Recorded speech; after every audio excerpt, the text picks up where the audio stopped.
नमस्कार, मैं Monika the competition wing के इस यूट्यूब प्लेटफॉर्म में आपका स्वागत करती हूँ। यह साइंस की क्लासेस हैं जो कि अपकमिंग सीजी व्यापम की परीक्षाओं के लिए बहुत ही महत्वपूर्ण है। हमारा आज का विषय है भौतिकी, जिसमें टॉपिक है प्रकाश। हम चलते हैं फर्स्ट क्वेश्चन की ओर। हमारा पहला प्रश्न है, प्रकाश की चाल को माध्यमों के अनुसार आरोही क्रम में जमाइए। ऑप्शन ए है पानी, निर्वात, कांच या नायलॉन। मतलब इस ऑप्शन में क्या बता रहा है कि नायलॉन में जो है सबसे अधिक होती है प्रकाश की चाल। ऑप्शन बी है कांच, पानी, निर्वात और क्या है नायलॉन। ऑप्शन सी है पानी, कांच, नायलॉन और निर्वात। ऑप्शन डी है नायलॉन, कांच, पानी और निर्वात। तो हमारा करेक्ट ऑप्शन क्या हो जाएगा? ऑप्शन नंबर डी, नायलॉन, कांच, पानी और क्या हो जाएगा? निर्वात। तो हम देखें प्रकाश, तो प्रकाश जो है सरल रेखाओं में चलता है और वास्तव में प्रकाश जो है वो क्या होता है? विद्युत चुंबकीय अनुप्रस्थ तरंग होता है। विद्युत चुंबकीय तरंग, इसका अर्थ यह कि इसको किसी माध्यम की आवश्यकता नहीं होती है। प्रकाश की दोहरी प्रकृति देखें तो प्रकाश जो है कभी कण के जैसा व्यवहार करता है और कभी तरंग के जैसा व्यवहार करता है। तो यही इसकी द्वैती प्रकृति या दोहरी प्रकृति कहलाती है। तो कण के रूप में देखें तो इसमें क्या क्या घटनाएं होती है, जैसे परावर्तन हो गया और क्या होता है? अपवर्तन हो गया, पूर्ण आंतरिक परावर्तन हो गया। तो यह सभी जो है वो पूर्ण आंतरिक परावर्तन, ये सभी घटनाएं जो है वो किसमें होती है? कण के रूप में। और जब प्रकाश तरंग के रूप में होता है तो इसमें क्या होता है? व्यतिकरण होता है, ध्रुवण होता है और क्या होता है? विवर्तन होता है। तो हम विभिन्न माध्यमों में प्रकाश की चाल देखें तो माध्यम पहला है निर्वात, जिसमें प्रकाश की चाल होती है 3 × 10⁸। फिर है पानी में कितना है? 2.25 × 10⁸ है। कांच में कितना है? कांच में है 2 × 10⁸। रॉक सॉल्ट में कितना होता है? 2 × 2.004 × 10⁸। नायलॉन में कितना है? 1.96 × 10⁸। तो सबसे ज्यादा किसमें हुआ? निर्वात में है, जो कितना है? 3 × 10⁸। उसके बाद किसमें है? पानी में है 2.25, ये ध्यान रखना। चलते हैं नेक्स्ट क्वेश्चन की ओर। क्वेश्चन नंबर 2, सूर्य ग्रहण किसे कहते हैं? ऑप्शन ए है जब चंद्रमा सूर्य व पृथ्वी के बीच आ जाता है। ऑप्शन बी है जब पृथ्वी सूर्य और चंद्रमा के बीच आ जाती है। ऑप्शन सी है जब सूर्य, चंद्रमा व पृथ्वी एक ही पंक्ति में होते हैं। ऑप्शन डी है जब सूर्य पृथ्वी व चंद्रमा के बीच में आ जाता है। तो इसमें कौन सा ऑप्शन जो है वो करेक्ट हो जाएगा? तो सूर्य ग्रहण होता है जब चंद्रमा जो है सूर्य व पृथ्वी के बीच आ जाता है। देखते हैं हम डिटेल जो है सूर्य ग्रहण। तो सूर्य ग्रहण उस समय लगता है जब चंद्रमा जो है वो सूर्य और पृथ्वी के बीच में आ जाता है। तो ऐसी स्थिति जो है वो कब होती है? अमावस्या के समय। तो चंद्रमा उस सरल रेखा पर अथवा उसके समीप आ जाता है जिसमें पृथ्वी से जो है सूर्य की किरणों को क्या कर लेता है? रोक लेता है। कौन? चंद्रमा जो है सूर्य से प्रकाश की किरणों को क्या कर लेता है? रोक लेता है। जैसे कि हम इस डायग्राम में देख रहे हैं, नीचे जो है क्या दिया हुआ है? सूर्य ग्रहण। तो यहाँ पे सूर्य की जो प्रकाश आ रही है तो इसको चंद्रमा जो है वो क्या कर लेता है? रोक लेता है, जिससे यहाँ पे पृथ्वी पे नहीं आ पाती। तो इसे ही क्या कहा जाता है? अमावस्या के समय होता है यह। तो वहाँ प्रकाश किरणों को रोक लेता है और यह किरणें जो है बिल्कुल यहाँ नहीं पहुंचती और वहां देखने पर सूर्य का कोई भी भाग दिखाई नहीं पड़ता। इसे ही पूर्ण ग्रास या फिर सूर्य ग्रहण कहा जाता है। अब हम चंद्र ग्रहण की बात करें तो चंद्र ग्रहण कब होता है? तो चंद्र ग्रहण के समय पृथ्वी सूर्य और चंद्रमा के बीच में होती है। तो हम डायग्राम में देखिए, ऊपर वाला डायग्राम में जो दिखाई दे रहा है, यहाँ जो है पृथ्वी बीच में आ जाता है अभी। तो सूर्य के और चंद्रमा के रास्ते कौन आ जाता है? पृथ्वी। तो जब चंद्रमा पूर्णतः पृथ्वी की प्रक्षाया में पड़ता है तो चंद्रमा का कोई भी भाग पृथ्वी से दिखाई नहीं देता, क्योंकि चंद्रमा तक सूर्य की किरणें नहीं पहुंच पाती। जो सूर्य की किरणें हैं, क्योंकि अभी कौन ढक लिया? इसको पृथ्वी ढक लिया, तो वहां तक उसको प्रकाश नहीं आता। तो इसे क्या कहा जाता है? चंद्र ग्रहण कहा जाता है। चलते हैं नेक्स्ट क्वेश्चन की ओर। क्वेश्चन नंबर 3, किस रंग का प्रकीर्णन सबसे अधिक होता है? ऑप्शन ए है लाल, ऑप्शन बी है बैगनी, ऑप्शन सी है पीला, ऑप्शन डी है नारंगी। तो किस रंग का प्रकीर्णन जो है वो सबसे अधिक होता है? तो यहाँ जो है बैगनी रंग का प्रकीर्णन जो है सबसे अधिक होता है। प्रकाश का प्रकीर्णन, जब प्रकाश किसी ऐसे माध्यम से गुजरता है जिसमें धूल या अन्य पदार्थों के अत्यंत सूक्ष्म कण होते हैं, तो इनके द्वारा प्रकाश जो है सभी दिशाओं में प्रसारित हो जाता है। तो इसी घटना को प्रकाश का क्या कहा जाता है? प्रकीर्णन कहा जाता है। तो रेले नाम के वैज्ञानिक ने एक सूत्र दिया है, प्रकीर्णन सूत्र।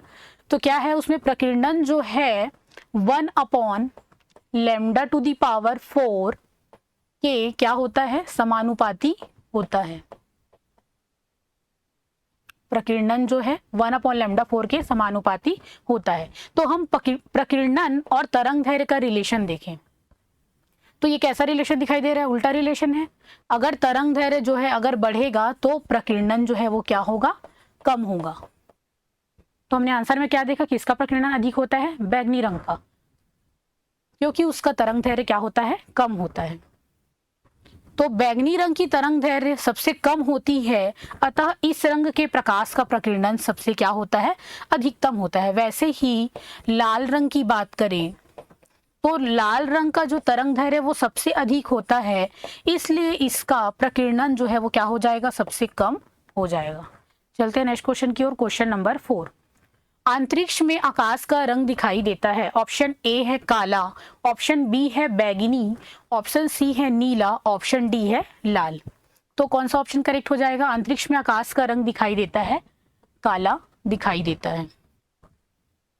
चंद्रमा के तल से आकाश का काला क्यों दिखता है? तो चंद्रमा पर वायुमंडल नहीं है, जिससे चंद्रमा के तल पर पहुंचने वाले सूर्य के प्रकाश का प्रकीर्णन जो है नहीं हो पाता। मतलब वहाँ वायुमंडल नहीं है तो वहाँ पे कोई भी गैसेस के कण हमको नहीं दिखाई देंगे, जिससे सूर्य के प्रकाश को वो नहीं फैला पाता, मतलब प्रकीर्णन नहीं कर पाता। तो इसलिए आकाश का रंग जो है वो कैसा दिखाई देता है? काला दिखाई देता है। तो इसकी पुष्टि किसने की? वायुमंडल से बाहर जाने वाले अंतरिक्ष यात्रियों ने इसकी क्या है? पुष्टि की है। क्वेश्चन नंबर 5, अवतल दर्पण में यदि वस्तु की स्थिति वक्रता केंद्र पर हो तो प्रतिबिंब की स्थिति क्या होगी? तो हम यहाँ पे पढ़ रहे हैं अवतल दर्पण में वस्तु की स्थिति, अलग अलग वस्तु की स्थिति होगी तो उसका जो इमेज है वो कहाँ पर बनेगा?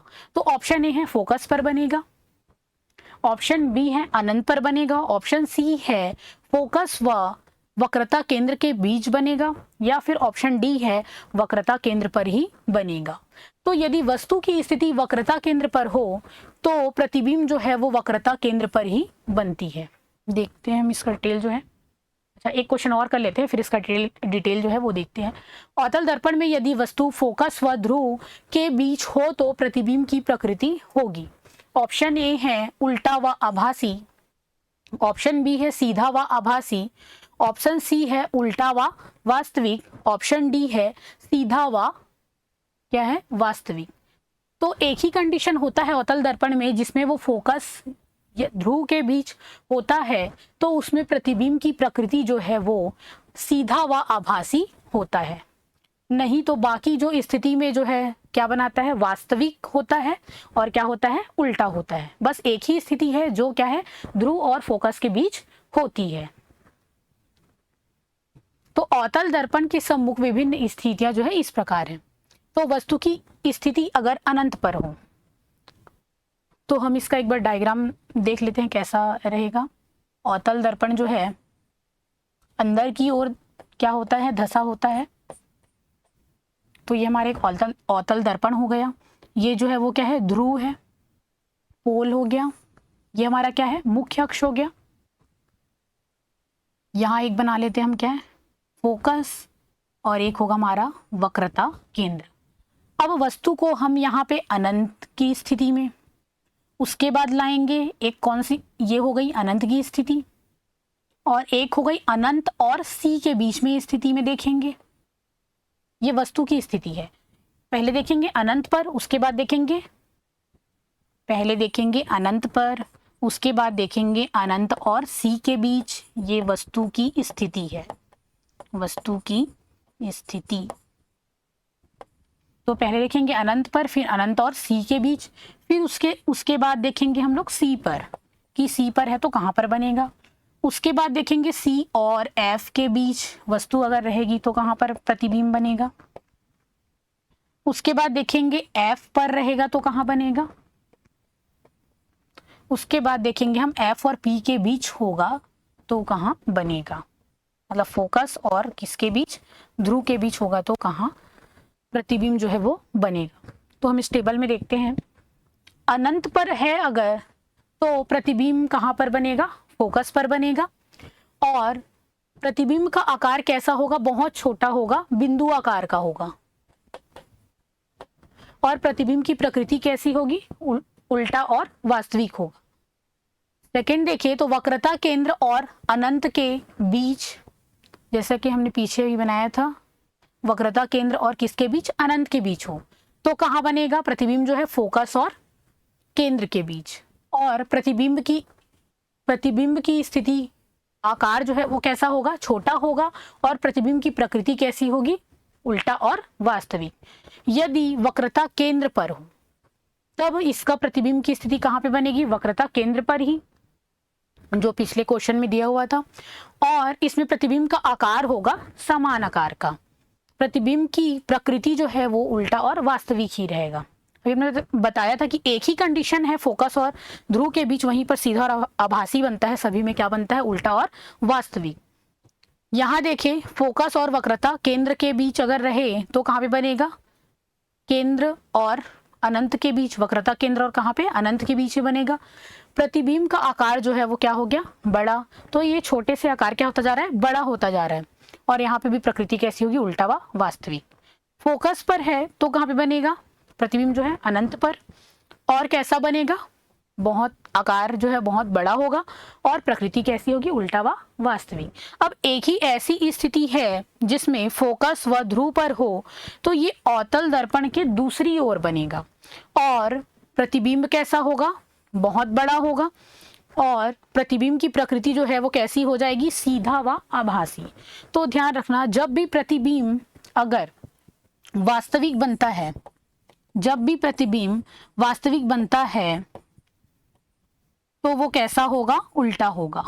और जब भी प्रतिबिंब आभासी होता है तो वो क्या होगा, सीधा होगा। और हम यहाँ पे एक ट्रिक भी याद कर लेते हैं, अगर अनंत पर होगा, अगर कोई वस्तु अनंत पर है तो वो फोकस पर बनेगी।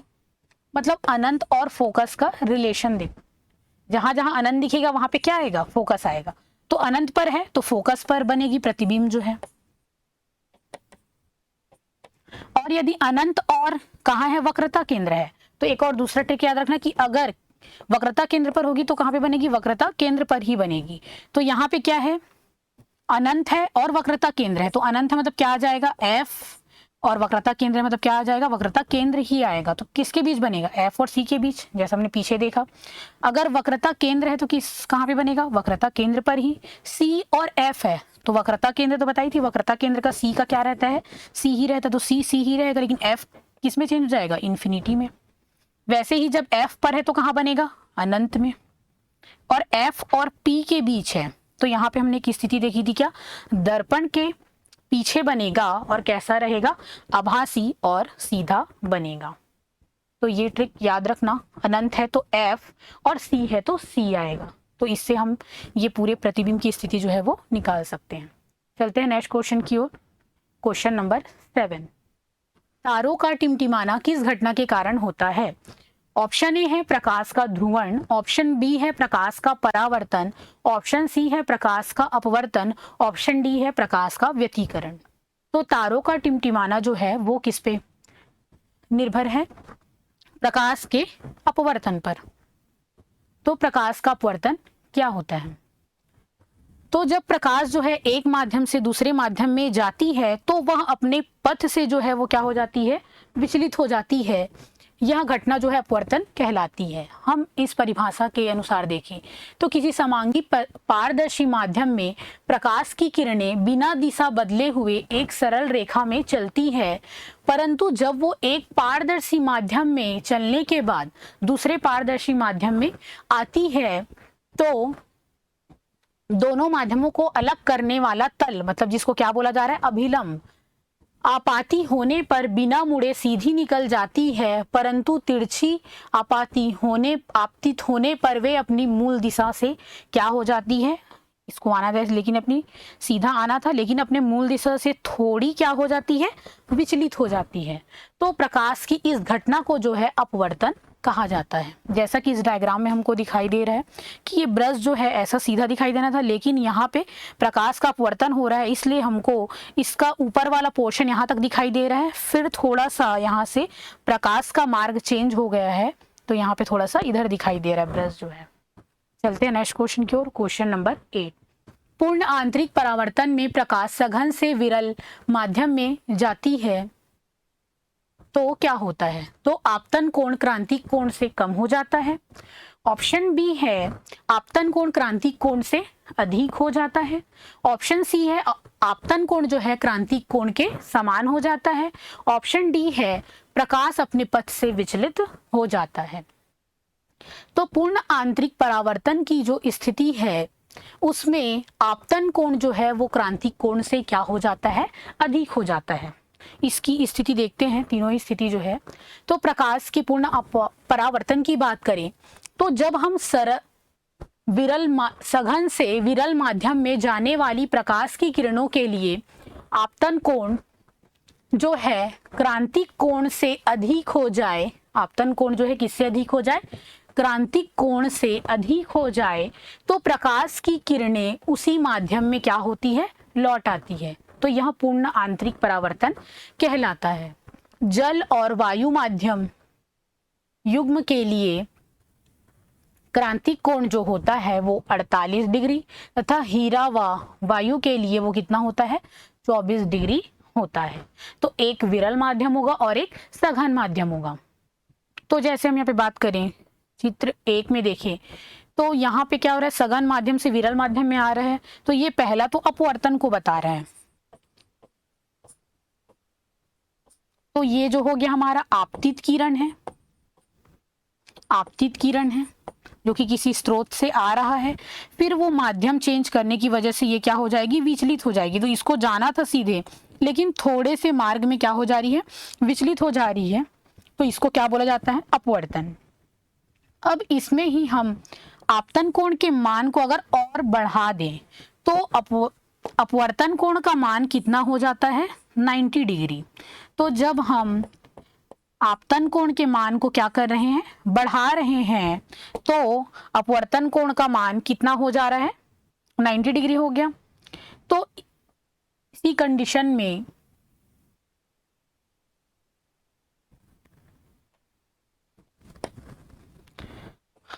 ,90 डिग्री हो गया। तो जब आपतन कोण का मान इतना बढ़ाएं कि जब अपवर्तन कोण का मान क्या हो जाए, 90 डिग्री हो जाए, तो इस समय जो आपतन कोण जो होगा हमारा उसी को क्या कहेंगे, हम क्रांतिक कोण कहेंगे। जब अपवर्तन कोण का मान कितना होता है, 90 डिग्री, तो उस समय जो आपतन कोण होगा वही क्या कहलाएगा, क्रांतिक कोण। अब हम आपतन कोण के मान को और बढ़ाएं, अगर हम आपतन कोण के मान को क्या करें, और बढ़ाएं, मतलब क्रांतिक कोण में तो क्या हो जा रहा है, अपवर्तन कोण जब 90 है तब ये क्या कहला रहा है, आपतन कोण जो है क्रांतिक कोण कहला रहा है।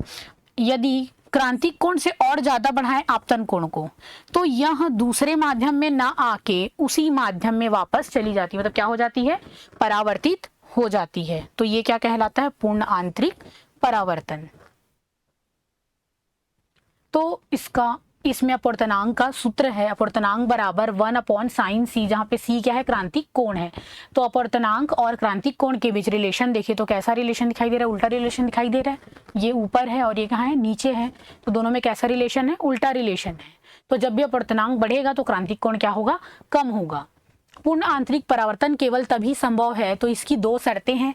क्या शर्तें हैं, सघन माध्यम में प्रकाश जो है कोई भी प्रकाश जो है वो सघन माध्यम से किस में जा रही हो, अगर विरल माध्यम में जा रही हो। आपतन कोण क्रांतिक कोण से क्या होता है, बड़ा होता है। पूर्ण आंतरिक परावर्तन की घटनाएं देखें तो क्या क्या हो जाएंगी। जल में पड़ी हुई परख नली चमकीली दिखाई देने लगती है। कांच में आई दरारें जो है वो चमकती है। हीरे की चमक जो बोले, ये भी पूर्ण आंतरिक परावर्तन की ही क्या है, घटना है। रेगिस्तान में जो मरीचिका दिखाई देती है वो भी क्या है, पूर्ण आंतरिक परावर्तन की ही घटना है। और एक क्या हो गया, प्रकाशिक तंतु, जो केबल वायर्स होते हैं उसमें क्या होता है, प्रकाशिक तंतु का बना होता है। तो इसमें जैसे कि रेज आ रही है तो ये यहाँ टकराई, यहाँ टकराई, यहाँ टकराई, यहाँ, तो ये ऐसा चलती जाए, तो ये क्या हो रहा है, पूर्ण आंतरिक परावर्तन होता जा रहा है। फिर ये जो है रेज बाहर निकल जाती है। तो ये क्या है, प्रकाशिक तंतु में भी क्या होता है, पूर्ण आंतरिक परावर्तन होता है। चलते हैं नेक्स्ट क्वेश्चन की ओर, क्वेश्चन नंबर 9। हीरा का अपवर्तनांक व क्रांतिक कोण क्रमशः है। ऑप्शन ए है 1.5 टू 41.14 डिग्री, ये सभी क्या है, क्रांतिक कोण है, तो किस में आएगा, डिग्री में आएगा। ऑप्शन बी है 1.55 और क्रांतिक कोण है 42.41। ऑप्शन सी है अपवर्तनांक है 2.42 और क्रांतिक कोण है 48.75 डिग्री। ऑप्शन डी है 2.42 और क्रांतिक कोण है 24.41। तो ऑप्शन डी जो है वो करेक्ट हो जाएगा, जिसमें अपवर्तनांक जो है वो कितना होता है, 2.2 और क्रांतिक कोण जो है वो कितना होता है, 24.41। किसमें, हीरा में। चलते हैं नेक्स्ट क्वेश्चन की ओर। अच्छा, इसमें हम देख लेते हैं कि कितना अपवर्तनांक होता है और कितना क्रांतिक कोण होता है। तो पानी में देखें तो पानी का अपवर्तनांक होता है 1.33, क्राउन कांच का कितना होता है 1.52, फ्लिंट कांच का कितना होता है 1.62 और हीरा का कितना होता है 2.42। तो पानी का सबसे कम है, उसके बाद कांच का है, उसके बाद हीरा का है। और कांच में भी देखें तो क्राउन कांच का जो है वो कम है, 1.52 है, और फ्लिंट कांच का कितना है 1.62 है। तो क्रांतिक कोण, अभी हमने दोनों में रिलेशन देखा था, म्यू और किसमें, सी में। तो कैसा रिलेशन था, उल्टा रिलेशन था, mu equal to 1/sin c। तो यहाँ देखो कि अपवर्तनांक जो है वो बढ़ रहा है, लेकिन क्रांतिक कोण क्या होता जा रहा है, घटता जा रहा है। हमारा ये आंसर जो है ये था हीरे का 24.41। चलते हैं नेक्स्ट क्वेश्चन की ओर, क्वेश्चन नंबर 10। उत्तल लेंस द्वारा मुख्य रूप से कौन सा प्रतिबिंब बनाता है। तो उत्तल लेंस जो है कौन सा प्रतिबिंब बनाता है, वास्तविक व सीधा। ऑप्शन बी है आभासी व उल्टा। ऑप्शन सी है वास्तविक और उल्टा। ऑप्शन डी है आभासी और सीधा। तो कौन सा ऑप्शन जो है वो करेक्ट हो जाएगा, वास्तविक और उल्टा। तो जैसे हमने अवतल दर्पण में स्थिति देखी थी, सिमिलर जो है उत्तल लेंस की भी होती है। तो उत्तल लेंस द्वारा वस्तु की विभिन्न स्थितियों के लिए बने प्रतिबिंब।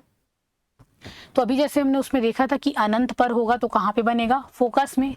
लेकिन यहाँ पे कुछ नए टर्म दिखाई दे रहे हैं, जैसे F1 है और F2 है। तो हम देख लेते हैं ये F1 और F2 क्या है।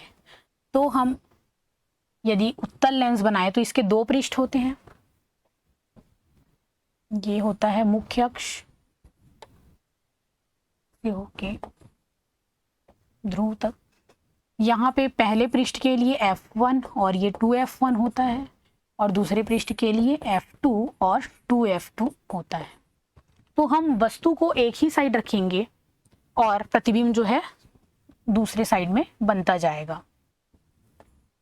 तो ये जो है वहाँ पे देखे थे वक्रता केंद्र के जैसा C देखे थे, वैसे यहाँ पे क्या है 2F1 है, और यहाँ पे क्या है, क्योंकि दो पृष्ठ दिखाई दे रहा है तो एक पृष्ठ इसके लिए और दूसरा पृष्ठ ये हो जाएगा।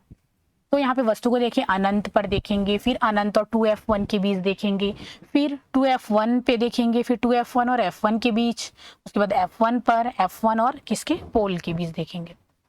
तो हम टेबल में देखते हैं, तो अनंत पे है तो कहाँ पे बनेगा, फोकस पे।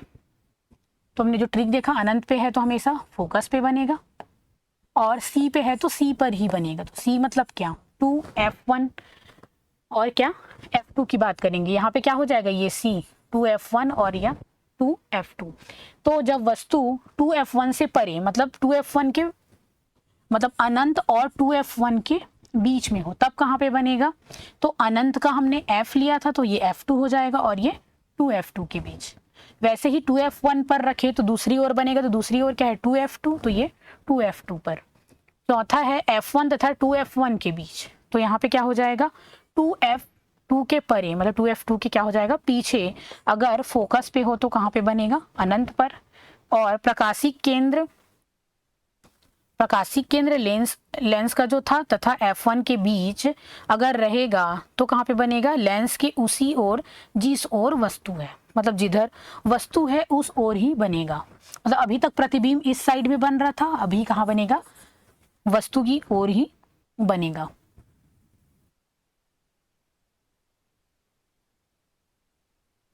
तो यहाँ प्रतिबिंब की प्रकृति देखें और उसका आकार देखें।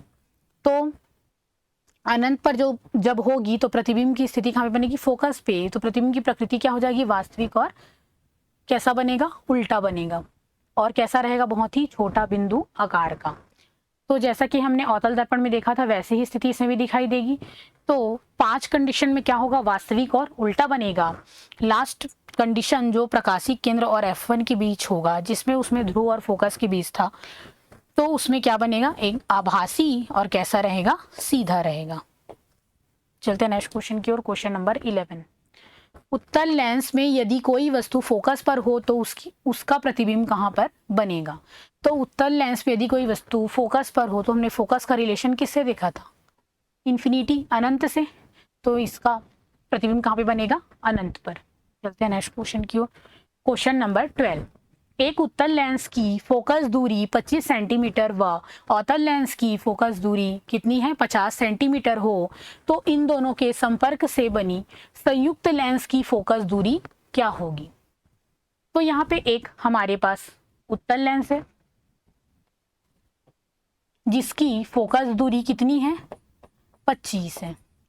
और हमारे पास एक क्या है, अवतल लेंस है जिसकी फोकस दूरी कितनी है, 50 है।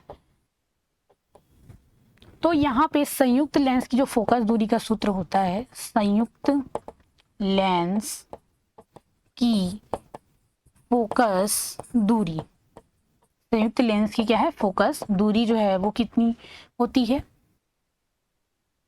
1/f बराबर 1/f1 प्लस 1/f2। तो ये फॉर्मूला है इसका, फोकस लेंस का 1/f equals to 1/f1 plus 1/f2। लेकिन अवतल लेंस के कंडीशन में हम हमेशा फोकस को क्या लेंगे, माइनस में लेंगे। तो इसको सॉल्व करते हैं। तो 1/f इक्वल्स टू 1/ कितना हो जाएगा, f1 कितना है 25 माइनस 1/ कितना हो जाएगा 50। माइनस क्यों है, क्योंकि f2 को माइनस ले रहे हैं तो ये प्लस और ये माइनस क्या हो जाएगा माइनस, तो यहाँ माइनस आ जाएगा।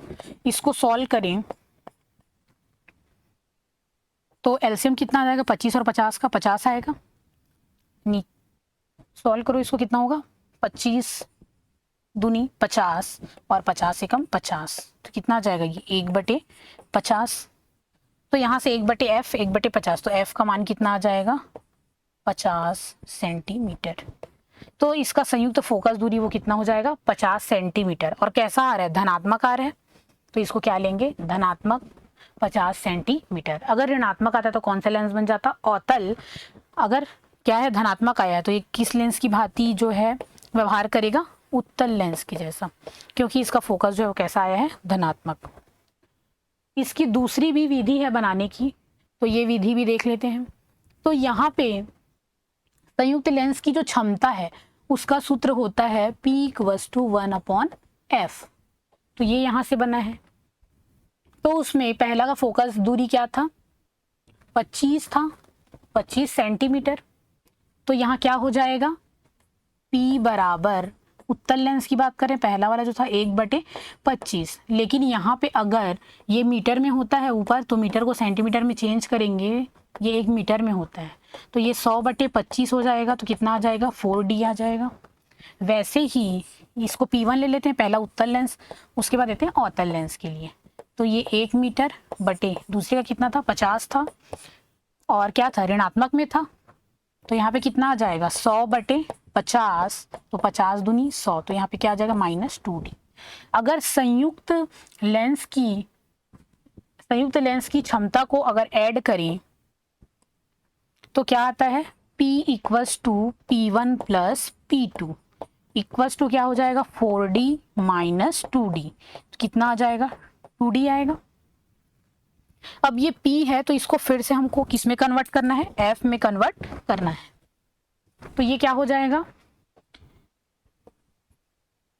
F इक्वल्स टू 1/P हो जाएगा। तो 1 क्या आ जाएगा, 2D। तो ये मीटर में होता है तो कितना हो जाएगा, 100/2।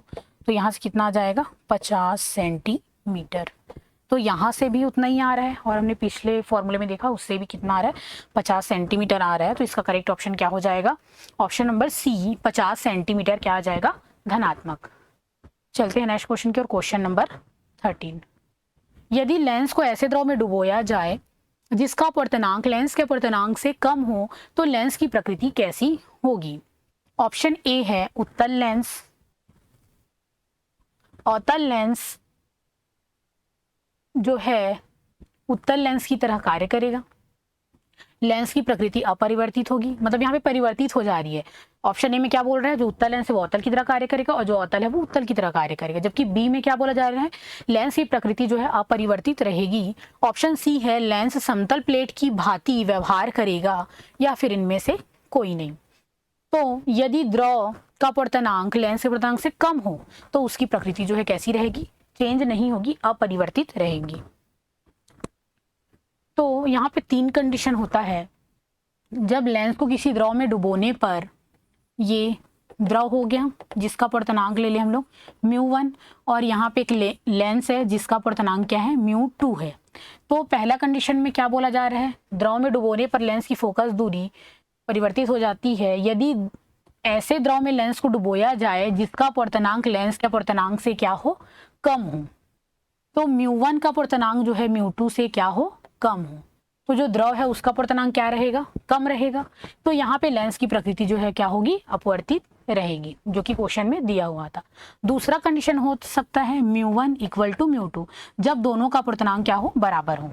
जिस द्रव में उस लेंस को डुबो रहे हैं उसका क्या अपवर्तनांक और उस लेंस का अपवर्तनांक दोनों क्या होगा, बराबर होगा।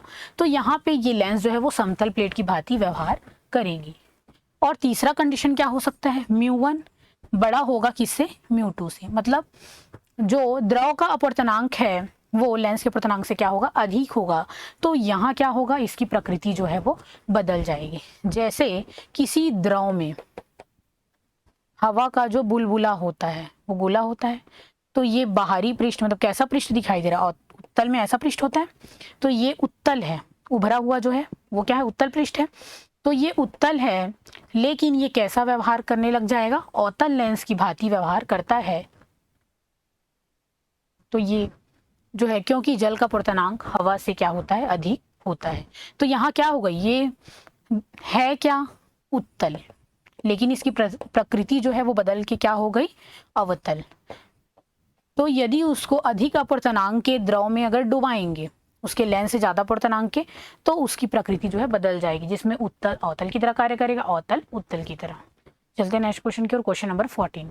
फोटोग्राफिक फिल्म पर किसकी पतली परत जमी होती है। ऑप्शन ए है सिल्वर ब्रोमाइड, ऑप्शन बी है सिल्वर क्लोराइड, ऑप्शन सी है जिंक ब्रोमाइड, ऑप्शन डी है सिल्वर आयोडाइड। तो इसमें करेक्ट ऑप्शन क्या हो जाएगा, ऑप्शन ए सिल्वर ब्रोमाइड।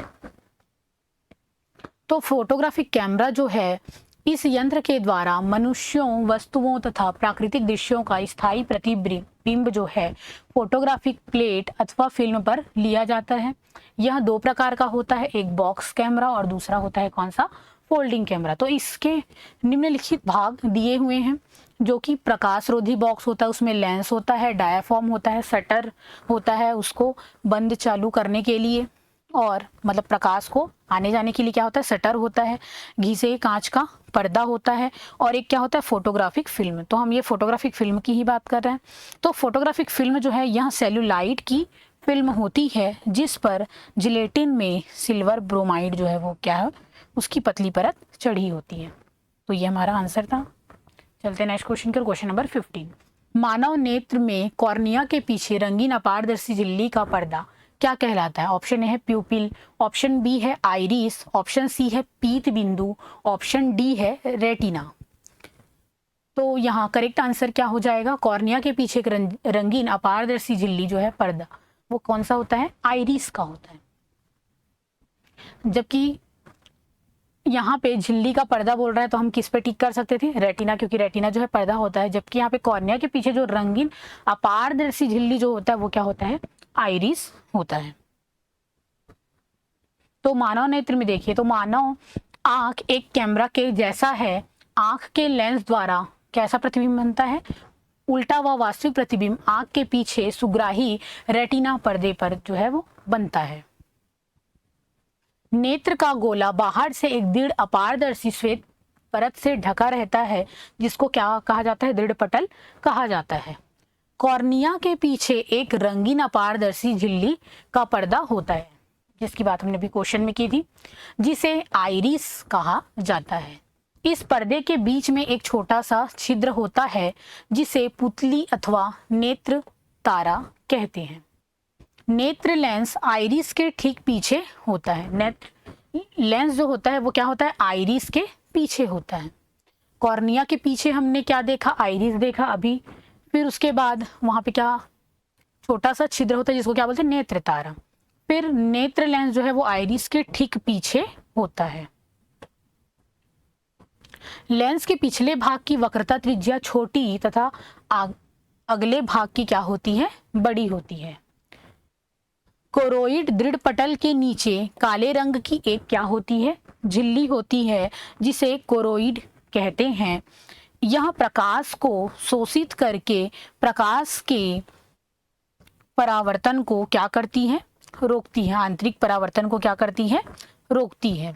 इस झिल्ली के नीचे नेत्र के सबसे भीतर एक पारदर्शी झिल्ली होती है, जिसे क्या कहा जाता है, रेटिना, जिस पर ही प्रतिबिंब जो है वो बनती है।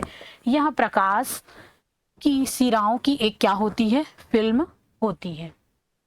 चलते हैं नेक्स्ट क्वेश्चन के, क्वेश्चन नंबर 16।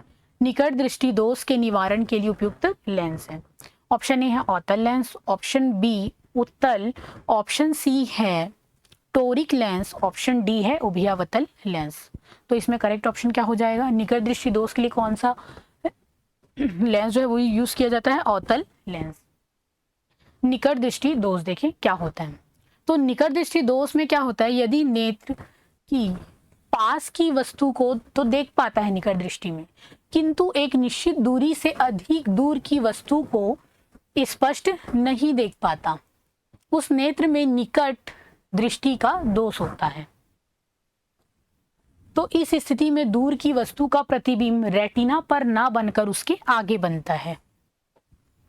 यहाँ पे लेंस है, यहाँ पे आंखों का क्या है, यहाँ अगर रेटिना है तो जैसे ही यहाँ से तो ये रेटिना पर ना बन के क्या हो जाएगा, ये आंख है, यहाँ से कोई प्रकाश जो है, कोई भी प्रकाश स्रोत है, कोई प्रकाश अगर आ रही है तो उसके रेटिना पर बनना चाहिए, तो रेटिना पर ना बन के उसके पहले ही बन जाता है। तो ये क्या होता है, निकट दृष्टि दोष होता है। वैसे ही इसका निवारण देखिए तो निकट दृष्टि दोष के लिए क्या हो जाएगा, अवतल लेंस का प्रयोग किया जाता है। दूर दृष्टि की बात करें तो इस दोष में नेत्र को दूर की वस्तु तो स्पष्ट दिखाई देती है, किंतु पास की वस्तु स्पष्ट दिखाई नहीं देती। इस दोष के कारण इस वस्तु का प्रतिबिंब दृष्टि पटल पर ना बनकर उसके पीछे बनता है। अब इसके ऑपोजिट हो जाएगा, तो यहाँ पे रेटिना जो है यहाँ पे है, तो यहाँ नहीं बन के उसके पीछे बनने लगेगा यहाँ, जबकि उसमें आगे बनते जाता है, यहाँ पे क्या हो जाएगा, पीछे। तो इस दोष के निवारण हेतु चश्मे में एक अभिसारी, उसी को क्या बोला जाता है, उत्तल लेंस प्रयुक्त होता है। किसके लिए, दूर दृष्टि के लिए। तो हमें हमेशा कंफ्यूजन होता है कि निकट और दूर दृष्टि दोष। तो निकट दृष्टि दोष के लिए ध्यान रखना कि हमको निकट की दृष्टि दोष मतलब वस्तु, पास की वस्तु दिखाई देगी लेकिन दूर की वस्तु नहीं दिखाई देगी, ऑपोजिट याद रखना है इसको। चलते हैं नेक्स्ट क्वेश्चन की ओर, क्वेश्चन नंबर 17। वर्णांधता में आंखों का कौन सा भाग जो है संवेदनहीन हो जाता है। ऑप्शन ए है आइरिस, ऑप्शन बी है प्यूपिल, ऑप्शन सी है रेटिना, ऑप्शन डी है कोरोइड। तो इसमें वर्णांधता में आंखों का कौन सा भाग जो है संवेदनहीन हो जाता है, किसका, रेटिना का। नेत्र किसी रंग विशेष के लिए संवेदनहीन हो जाता है, इसको ही क्या बोला जाता है, वर्णांधता, कलर ब्लाइंडनेस जिसको बोला जाता है। इसका कारण यह है कि रेटिना के किसी शंकु का संवेदनहीन हो जाना, तो इसका अभी तक कोई प्रॉपर जो है क्या नहीं है, उपचार नहीं है। चलते हैं नेक्स्ट क्वेश्चन की ओर। क्वेश्चन नंबर 18, किस रंग की प्रकाश किरणों में विचलन अधिक होता है? ऑप्शन ए है लाल, ऑप्शन बी है पीला, ऑप्शन सी है बैगनी, ऑप्शन डी है हरा। तो हम प्रकाश के विचलन की बात करें तो बैगनी में जो है अत्यधिक विचलन होता है। तो ये श्वेत प्रकाश अपने अवयवी रंगों में विभक्त होने की क्रिया को जो है क्या कहते हैं? वर्ण विक्षेपण कहा जाता है। वर्ण विक्षेपण। यहाँ पे एक प्रिज्म है जिसमें व्हाइट रेज जो है वो आपतित हो रही है, परावर्तन के बाद ये क्या हो जा रही है? 7 रंगों में विभक्त हो जा रही है।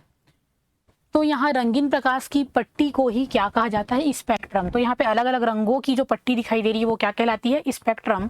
यहाँ किरण प्रिज्म में से गुजरती है तो श्वेत प्रकाश विभिन्न रंगों में जो है विभक्त हो जाती है और इन रंगों का विचलन जो है वो भी भिन्न भिन्न होता है।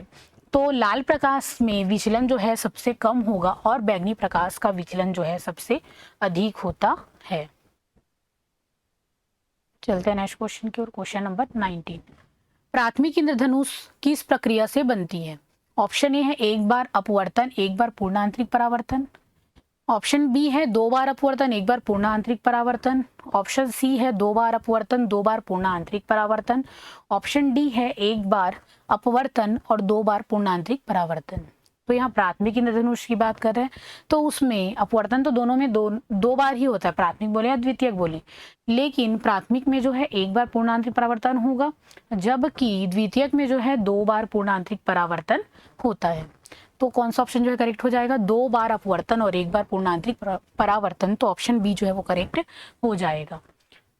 तो हम देखते हैं प्राथमिक इंद्रधनुष में इसमें अंदर वाली बैंगनी किरण आंख पर 40 डिग्री 8 मिनट और बाहर वाली किरण जो है 42 डिग्री 52 मिनट का कोण बनाती है। मतलब लगभग इसको 40 और 42 ले लें।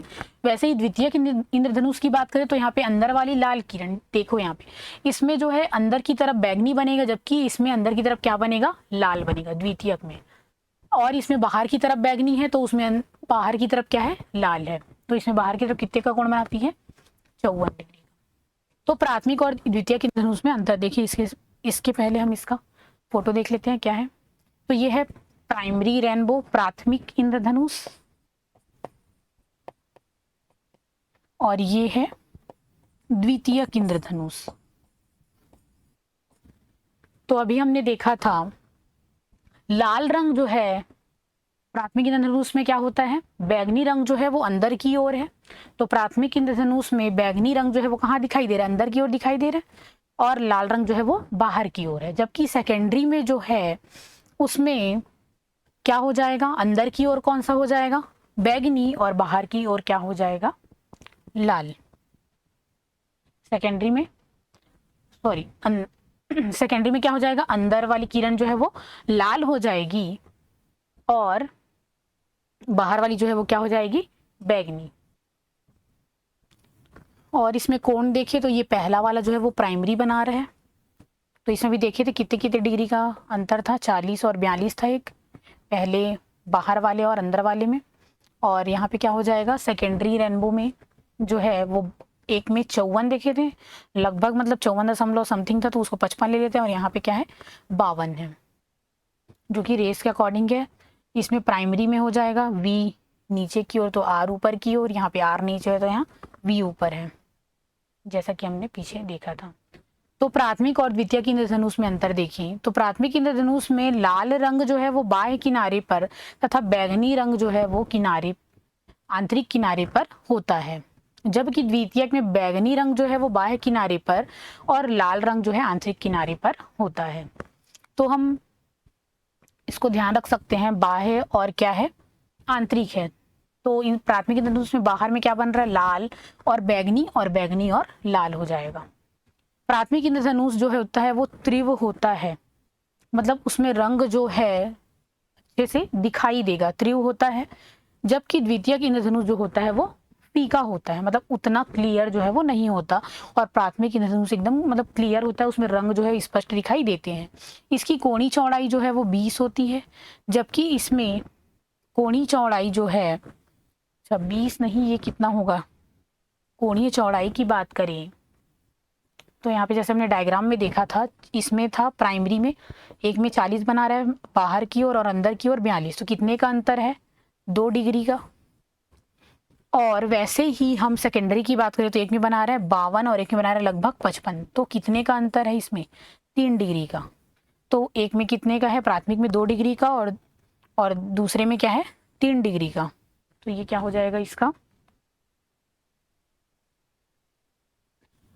तो इसकी कोणी चौड़ाई जो है वो कितनी होती है, 2 डिग्री, और इसकी कोणी चौड़ाई कितनी होती है, 3 डिग्री। तो ये ध्यान रखना, यह द्वितीयक इंद्रधनुष के नीचे बनता है। प्राथमिक इंद्रधनुष जो बनेगा, द्वितीयक इंद्रधनुष के क्या बनता है, नीचे बनता है, तो द्वितीयक उसके कहाँ बनेगा, ऊपर बनेगा, और प्राथमिक इंद्रधनुष के ऊपर होता है कौन, द्वितीयक जो है। तो ये जैसे हो गया वो क्या हो गया, द्वितीयक है, और ये कौन सा होगा, प्राथमिक। इसका निर्माण 2 बार अपवर्तन और 1 बार पूर्ण आंतरिक परावर्तन के कारण होता है, जबकि इसका निर्माण 2 बार अपवर्तन और 2 बार पूर्ण आंतरिक परावर्तन होता है। तो हमारा क्वेश्चन यही था कि प्राथमिक इंद्रधनुष का निर्माण किससे होता है, तो 2 बार अपवर्तन और 1 बार पूर्ण आंतरिक परावर्तन से। चलते हैं नेक्स्ट क्वेश्चन की ओर। क्वेश्चन नंबर 20, किसी तीक्ष्ण किनारों पर प्रकाश का मुड़ना तथा अवरोध द्वारा बनी ज्यामितीय छाया के प्रकाश के अतिक्रमण की घटना को क्या कहा जाता है। ऑप्शन ए है ध्रुवण, ऑप्शन बी है व्यतिकरण, ऑप्शन सी है विवर्तन, ऑप्शन डी है अपवर्तन। तो इसमें करेक्ट ऑप्शन क्या हो जाएगा, ऑप्शन सी विवर्तन जो है इसका करेक्ट ऑप्शन हो जाएगा।